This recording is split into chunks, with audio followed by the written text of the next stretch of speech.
केदारनाथ विधानसभा उपचुनाव में टिकट बंटवारे के बाद से ही खामोश चल रही ऐश्वर्या रावत ने पहली प्रतिक्रिया दी है।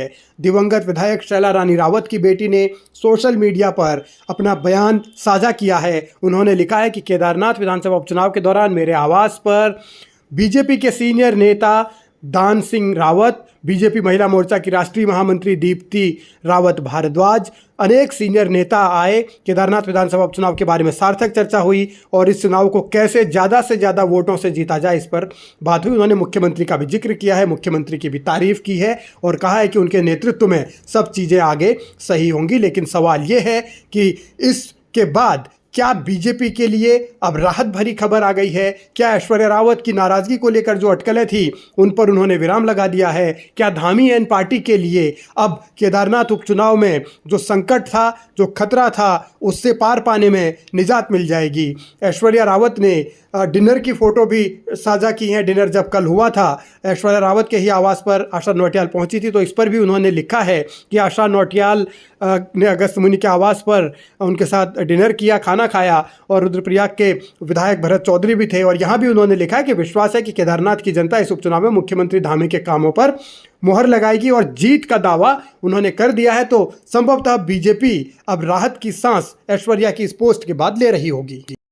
का प्रचार पिछले 3 माह से लगातार केदारनाथ के अंदर चल रहा है। कल बड़ी संख्या में वहां पर अनुसूचित जाति का सम्मेलन होने जा रहा है। उसमें हमारे मुख्यमंत्री जी रहेंगे, मेरा स्वयं वहां रहना होगा और उसके बाद हमारा एक दिन पूर्व सैनिकों का सम्मेलन वहां करने वाले गणेश जोशी जी हमारे वहां उस कार्यक्रम में रहेंगे। हमारा आईटी का भी एक बड़ा वहां पर हम लोग अपनी मीटिंग करेंगे, जिसमें हमारे मनीष खनूड़ी जो भारतीय जनता पार्टी के वरिष्ठ नेता है वो उस कार्यक्रम में रहेंगे। अनेकों नेताओं के कार्यक्रम हमने बूथ केंद्रित तय किए हुए हैं। तो हमारे चाहे पूर्व मुख्यमंत्री जाने वाले हैं या मेरा भी जो कार्यक्रम है, तो प्रत्येक बूथ केंद्रित कार्यक्रम रचना बनी है।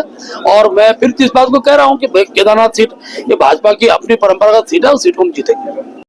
केदारनाथ का उपचुनाव बीजेपी के लिए असल में लिटमस टेस्ट है। सरकार की साख दांव पर है, धामी और उनकी टीम की साख दांव पर है, संगठन की साख दांव पर है और कांग्रेस हमलावर है।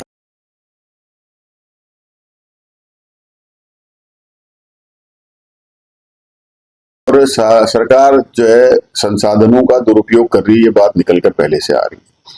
यहाँ तक कि ये भी कहा जा रहा है कि जो वहाँ के कर्मचारी हैं, चाहे वो पुलिस कर्मचारी हों चाहे अन्य विभागों में हों, उनको भी वहाँ सरकार ने जबर लगाया है।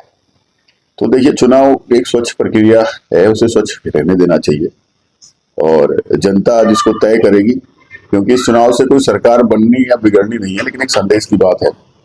तो कांग्रेस पार्टी ने कमर कस रखी, लगे हुए हैं। मनोज रावत जो है कि ईमानदार छवि के हमारे नेता हैं और प्रखर वक्ता हैं। भूकानून जैसे जो आज मूल निवास भूकानून जैसे जो प्रमुख मुद्दे हैं उन पे उनकी जानकारी और उस पर प्रखरता से पहले से बोलते हुए आए हैं। तो जनता समझ रही है, केदारनाथ की जनता की आज जरूरत है मनोज रावत जी की। तो मुझे लगता है कि निश्चित ही कांग्रेस वहां पर चुनाव जीतेगी।